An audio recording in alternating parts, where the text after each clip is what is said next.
things, like productivity. Yeah. And so it is, I mean, it does kind of hammer home the point pretty quickly. So, like, chill is what I'm going to nibble on when I leave here. Or bliss. Well, I would actually recommend Bliss if you guys are going to the shows tonight, because there's an herb in there called Kanna, which is actually an auditory visual stimulant. So what did you just say? What's that stimulant? It's called Kanna, Kanna. I thought you were bringing back the word I've been trying to bring back. Yeah. So actually, like, South African hunters used to drink Kanna in, like, tea form before they would go out hunting, because it did help them, like, visually perceive the world so much more clearly. But the way that kind of works in our modern brains is it just boosts confidence because you're perceiving the world so much more clearly. So you get this, like, you can go hit on that chick, you know, ask for that phone number. What's your phone number? We're on the air. Damn it. That's the love, mainly. It lowers inhibition through Damiana. So that's more that one. So question, are you guys only doing like pop-ups, or are you in stores around Colorado? Everywhere. So since there is just so much science and so many herbs behind 1906, it's really awesome for us reps to just kind of come into stores and, like, share that knowledge with people to the extent that we don't expect anybody to, like, remember that, like, bud tender wise. Yeah, that would be a tall order. It is. Tell me this. So how many folks do y'all have that work the Colorado, the Green Mile, or the Green, Rush out here?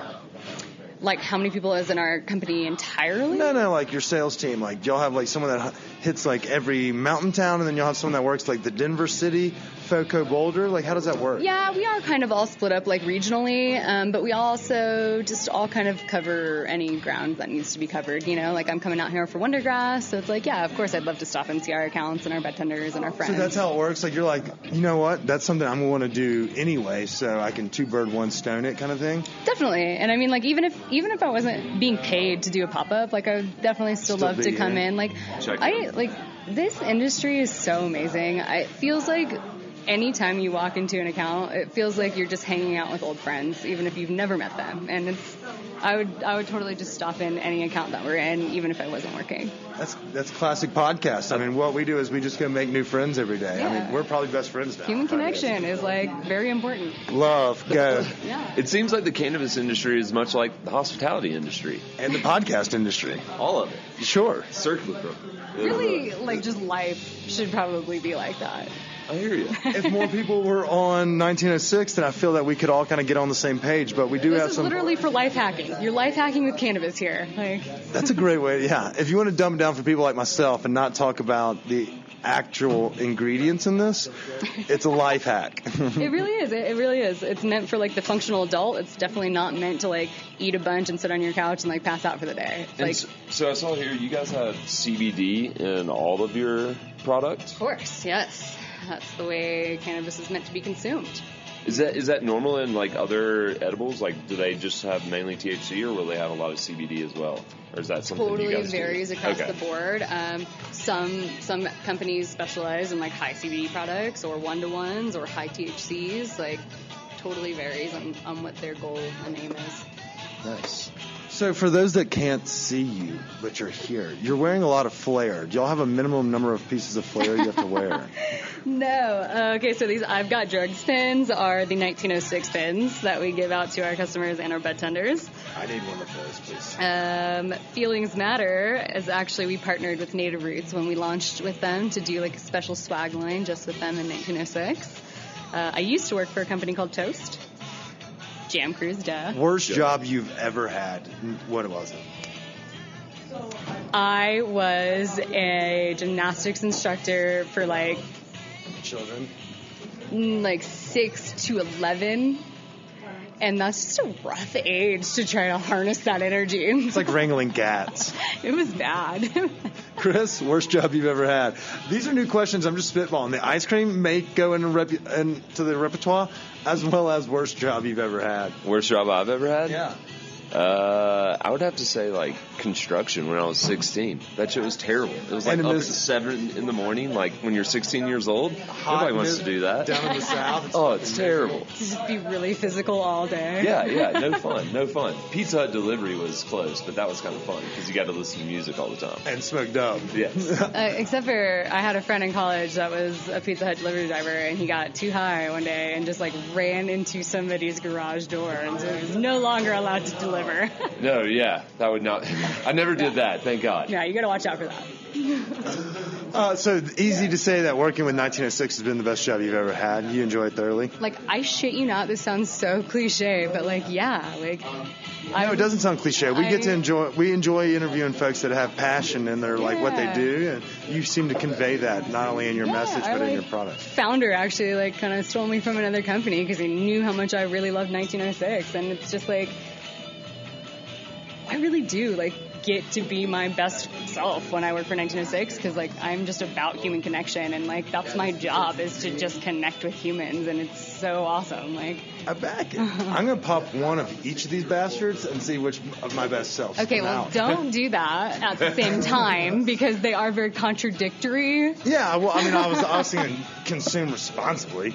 Consume responsibly. Yeah. Look at this guy. He embodies. Don't I scream responsibility? Yeah. If you trust that. So I do want one of your pens. I do want a little bit of your product. We'll swag you out. But I definitely I've got drugs thing. I feel like if I put it in my backpack, it's just gonna get me flagged everywhere I go. I accidentally wore this to a doctor's appointment just for like my general physical, and I forgot that I was wearing it, and my doctor was like grilling me with questions, and I didn't realize until after I left that I was like, I've got drugs. Oh, I'm advertising that I've got drugs. Great.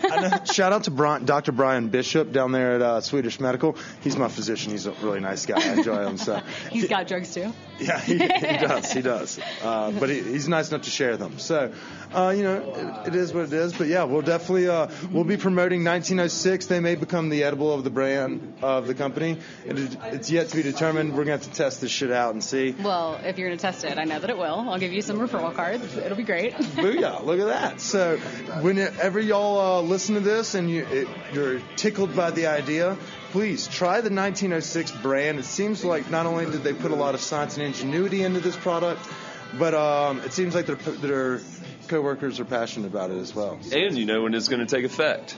Yeah. That is huge. That's got predictable and consistent. There is more, but predictable and consistent. That's what I like. That's the you got really excited about that. I did. I feel like I'm the least predictable and exactly. That's why you annoy the shit out of me. No, I'm just kidding. But that's why he needs his edibles to be. Yeah, there you go. To deal with you. That's fair. That's why we have partnered here with Amy and 1906. So if y'all get the chance and you see these things in the store, give it a whirl, and I'll report back on this love. I'm going to try the love one and see if I can get laid. And we'll see how that goes from there. But we'll be reporting back. Amy, thank you so much for joining us. Oh, dinosaur her. Oh, yeah. Amy, do you believe in dinosaurs? Yes. Do people not believe in dinosaurs? We haven't found them yet, but we will. We will. I'm pretty sure there's somebody out there that doesn't. Yeah. Okay, and so since you do believe in dinosaurs, thank God, what dinosaur would you be if you could be one? T-Rex. Why? A T-Rex, you said? T-Rex, for sure. I had the little arms. It is. I had a dog that passed away a couple years ago, and it was my first dog, and I loved him so much, and I named him Rex because he was a Beagle German Shepherd mix. So he was just this, like, German Shepherd with really short legs. So, like, T-Rex, for sure. There you go. Live spiritually through the animal. First off, do y'all ever, or second off, last off, whatever, do y'all ever wonder about how these, like, dogs get, like, crossbred? Because it's like a pug will have sex with something else, and you're like, how does this dog come to fruition? Right. When it just doesn't seem, like, logically possible.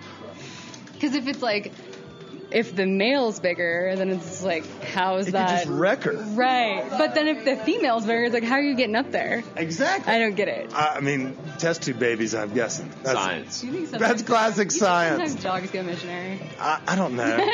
No, hopefully not mission. I think they've got their own logo, or they got their own saying for their style. So I imagine. Yeah, but we stole theirs. Like, I bet they look at missionary and they're like, that fucking Fred's got his socks on. I mean, they're not like, missionary hasn't sold anybody on sex in a long time, since the last time we talked about Utah. Shout out to our Mormon listeners. We know y'all love that missionary, and y'all's pull-out game is weak.